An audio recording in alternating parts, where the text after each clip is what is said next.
তাহলে রমজান উপলক্ষে দাম বেড়েছে 70 টাকা। কত রকমের খেজুর আছে আপনার কাছে? সতর্কতামূলক 500 টাকা জরিমানা আরোপ করা হবে আপনাকে। না দিলে আমাদের আইনের আওতায় নিয়ে আসা হয়। ওই জন্য কত রকমের খেজুর আছে আপনার কাছে? মোটামুটি 30-35টা আইটেম আছে। 30-35টা আইটেম আছে। কিছু আবার আছে নাই, মানে শেষ হয়ে গেছে। সর্বনিম্ন কত দাম খেজুরের? সর্বনিম্ন স্যার বাংলা খেজুরটা আছে আপনার 240 টাকা 250 টাকা। 240 থেকে 250, 250 আপনার 200 টাকা 180 টাকা এরকম বিক্রি। 180 টাকা ছিল।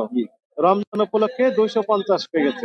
পরে মানে দাম বাড়ার কারণে। হ্যাঁ, তাহলে রমজান উপলক্ষে দাম বেড়েছে 70 টাকা। 180 থেকে 250, 70 টাকা বেড়েছে। আমাদের বেশি না, আমরা ঠিক আছে। এই রমজানের ফজিলত একটা। আমরা তো বাদাম তো দিকে মানে যে রেট দিচ্ছে আমরা তো ওই রেটে উপরে আর কি। খেজুর নিশ্চয় অনেক আগে আমদানি করা। না মানে আমাদের তো স্যার ওরকম না। আপনার না, আপনি তো বাদাম তলি থেকে নিয়েছেন। আমরা তো 2-4 বস্তা আনি, বিক্রি হয় আবার আনি। সেটি না, রমজান উপলক্ষে দাম বাড়িয়ে দেয়। আপনার বক্তব্য অনুযায়ী আমরা পেলাম 70 টাকা বেড়েছে। যেহেতু আমার বেশি কিনতে হয় তাই জন্য আমার একটু বাড়ায় বেচতে হয়। আগে যখন কম কিনা ছিল আমি একটু কমে ক্রয়ের ক্যাশ মেমো রাখেন আপনি? ক্যাশ মেমো রাখি। আমাদের দোকান 2টা মহাজন আছে তো। এটা কত করে কিনেছেন? এটা আপনার 215 টাকা গত পরশু দিনকার ক্যাম্প ছিল। এটা ক্যাশ মেমো দিয়েছে ওরা? হ্যাঁ, ক্যাশ মেমো দিয়েছে। ক্যাশ মেমো হ্যাঁ দিতে হবে। ক্যাশ মেমো নিবেন, না দিতে চাইলে বলবেন যে ক্যাশ মেমো না দিলে আমাদের আইনের আওতায় নিয়ে আসা হয়। ওই জন্য ক্যাশ মেমো দিতে হবে, ওনার দিবেন। যদি না দেয় আমাদেরকে জানাবে, ঠিক আছে? বাদামতলীর সভাপতি সেক্রেটারি সাহেব সহ কমিটির বর্তমানে যারা আছেন সবাই আমাদের সাথে কথা বলেছেন যে আমরা স্যার ক্যাশ মেমো দিব, ওনারা কমিট করেছেন। যদি কেউ না দেয় তাহলে আমাদেরকে জানাবেন, আমরা ওই কমিটিকে জানাবো। মূল্য তালিকাটা আসলে দিই নাই, যেহেতু ভুলে গেছে। সেটা একটু শুনি আমরা। একদম ভিতরের কথা বলবেন, সত্য কথাটা শুনতে চাই। মূল্য তালিকা স্যার আমরা তো মানে 12 মাস আর কি ওরকম মানে রাখেন, তার জন্য আর কি এখন দেওয়া হয় না। এখন যদি আপনি বলেন তাহলে আমি একদিন সময় দেন, আমি ব্যবস্থা করে রাখবো। মূল্য তালিকা দিলে একটা দাম ফিক্সড হয়ে গেল। ইনশাআল্লাহ কালকে আমি রাখবো। আজকেই দিবেন, কিন্তু মূল্য তালিকা দিলে আপনি ফিক্সড হয়ে গেল দাম, তাহলে বেশি নেওয়ার সুযোগ থাকে না। আর না দিলে ইচ্ছে মতো দাম কম বেশি করা যায়, এই তো। সুপারি কত করে বিক্রি করেন?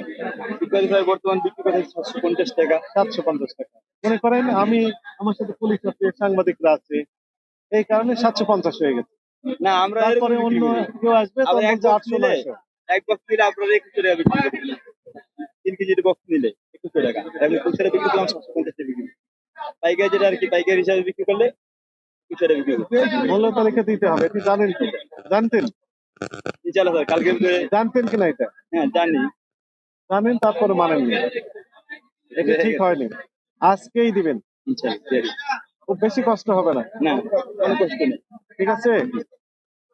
খেজুরের নাম, ক্রয় মূল্য, বিক্রয় মূল্য স্পষ্ট এইভাবে 3টা কলাম করবেন। তার আগে ক্রমিক নাম্বার দিবেন। ক্রমিক নাম্বারে 1, 2, 3 এইভাবে চলে আসবে।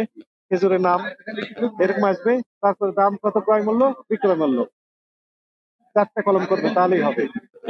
আপনাকে যেহেতু এতবার আমরা বলে আসছি, এখানে মাইকিং করা হয়েছে, মত বিনিময় সভা করা হয়েছে, লিফলেট দেওয়া হয়েছে, অনেকবার আমরা অভিযানেও আসছি, মৌখিক ভাবে বলা হয়েছে, শুনেন নাই।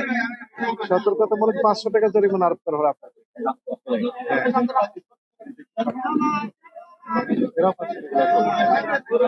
দিতে হবে, আজকে দিবেন। মূল্য তালিকা নাই 38।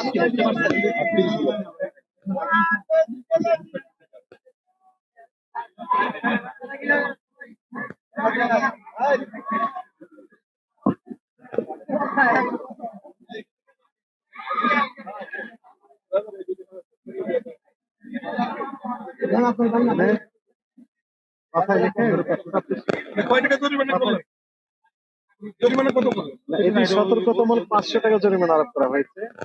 মূল্য তালিকা দেয়নি, জাস্ট এই অপরাধ। তবে সেই কথা যেগুলো বলেছে সত্য কথাই বলেছে। এখনই দিবেন, মানে আজকেই দিবেন। আমাদের টিম আনএক্সপেক্টেড ভিজিট দিবে। তাছাড়া সাদা পোশাকের বিভিন্ন গোয়েন্দা বাহিনীর সদস্যরা ঘুরছেন তথ্য নেওয়ার জন্য। আপনি হয়তো না দিয়ে মনে করবেন যে আমি পার পেয়ে যাবো, সুযোগ জিজ্ঞেস করে নেওয়ার জন্য বলবো, পরবর্তী আসে